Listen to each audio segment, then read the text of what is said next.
Bapak, Ibu, dan Saudara, Shalom. Dalam masa penghayatan dan juga perayaan masa Advent Natal, kita juga akan bersama-sama menikmati perjamuan kudus bersama Tuhan. Kiranya undangan Tuhan saat ini kita akan respon dengan baik, dan sebelumnya kita akan bersama-sama merenungkan firman-Nya. Dasar perenungan kita akan kita terima dari pembacaan Yohanes pasal 1 ayat yang ke-14. Firman itu telah menjadi manusia dan diam di antara kita, dan kita telah melihat kemuliaannya, yaitu kemuliaan yang diberikan kepadanya sebagai anak tunggal Bapa, penuh kasih karunia dan kebenaran. Amin. Ya, ayat ini begitu terkenal bahwa firman itu telah menjadi manusia, dan ditegaskan secara luar biasa dalam ayat yang pertama. Justru pada mulanya adalah firman, firman itu bersama-sama dengan Allah, dan firman itu adalah Allah. Jadi firman yang menjadi manusia itu adalah firman Allah sendiri. Saudara, kita akan merayakan perjamuan kudus dalam suasana yang penuh sukacita, menghayati merayakan lahirnya Juru Selamat. Tetapi perlu kita pahami bersama bahwa jika Juru Selamat menghampiri manusia yang berdosa, artinya ada kemuliaan maha tinggi yang ditinggalkan untuk menyapa manusia. Tema renungan kita adalah merapuh untuk merengkuh. Allah yang maha mulia, Allah yang maha tinggi itu menjadi manusia. Bisa dikatakan Allah yang mulia menjadi rapuh karena kondisi dalam penyataan menjadi manusia. Di tengah manusia yang berdosa ini, Allah yang mulia hadir di tengah kita.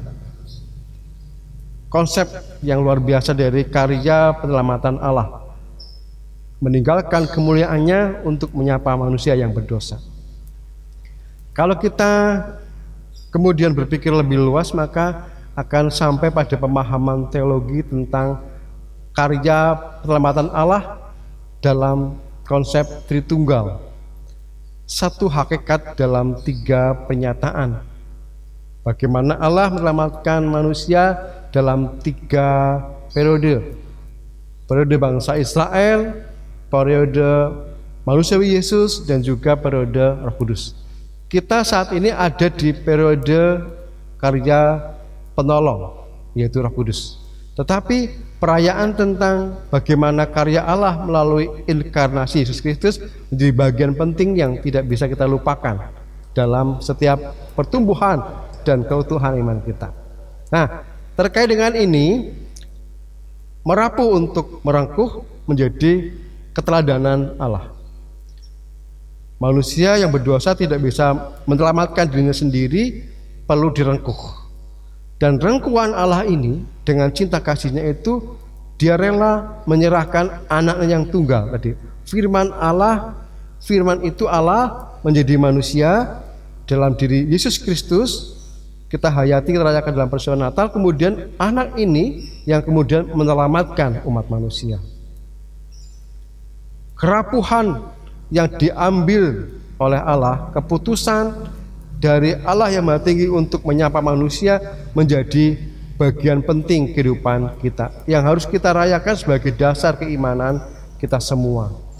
Saudara, bagaimana aplikasinya untuk kita? Jika Allah dengan kasih-Nya merengkuh kita, meskipun harus mengambil jalan kerapuhan, bagaimana kita menghidupi jalan kehidupan kita yang seringkali berjumpa dengan kerapuhan diri, kerapuhan kehidupan kita, untuk bisa juga bertabiat ilahi. Bagaimana? Apakah dalam kerapuhan ini kita hanya bisa berhenti meratapinya, atau dalam kerapuhan kita bisa berbuat baik, menguatkan orang lain, menjadi bagian penting dalam kehidupan bersama dengan apa yang bisa kita lakukan? Atau kita hanya terus hidup seperti apa adanya, mengalir tanpa harapan yang jelas? Kita semua punya kerapuhan, kita pahami betul itu. Tetapi dalam kerapuhan itu Jika Allah mampu merengkuh kehidupan manusia untuk selamatkan, kita juga diutus dalam kerapuhan ini.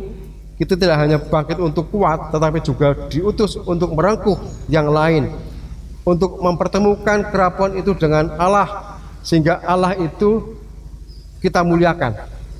Ketika upaya untuk memuliakan Allah menjadi bagian penting hidup kita, maka kita semakin bisa mengupayakan meneladani kasih Tuhan untuk bisa merengkuh sesama, berbuat baik meskipun kadang-kala kita merasakan kelemahan dalam diri kita semua. Perjamuan kudus bagian dari jalan yang diambil Allah dalam kerapuhannya untuk memberikan keutuhan kehidupan bagi kita semua. Tubuh Tuhan, darah yang tercurah, bagian dari cinta kasih Allah yang terlihat rapuh, tapi itu menyatakan keselamatan yang kekal. Dan kiranya itu mendasari komitmen kita, mendasari keterbukaan kita untuk merespon cinta kasih Allah dan siap ambil bagian dalam perjamuan kudus dan membuat kita disegarkan kembali untuk bersiap diri hidup dengan segala konsekuensinya, hidup dengan segala tata hidup yang diperbarui lagi. Kiranya Tuhan memberkati kita semua. Amin. Mari kita berdoa. Ya Bapa, kiranya kasih Allah yang menyapa kami dalam kerapuhan-Mu membuat kami menjadi bagian dari orang-orang yang Tuhan selamatkan. Biarlah iman kami terus tumbuh, terus berkembang, terus berbuah, sehingga dalam kerapuhan hidup kami pun atas cinta kasih Allah kami dimampukan untuk merengkuh kehidupan sesama. Kami yakin tugas panggilan kami tidak hanya untuk menerima keselamatan, menikmatinya sendiri, tetapi menyampaikan kabar ini kepada orang lain, sehingga karya Allah dalam kerapuhan yang merengkuh menjadi bagian dalam kehidupan kami. Dalam Kristus Yesus kami berdoa dan bersyukur. Amin. Shalom.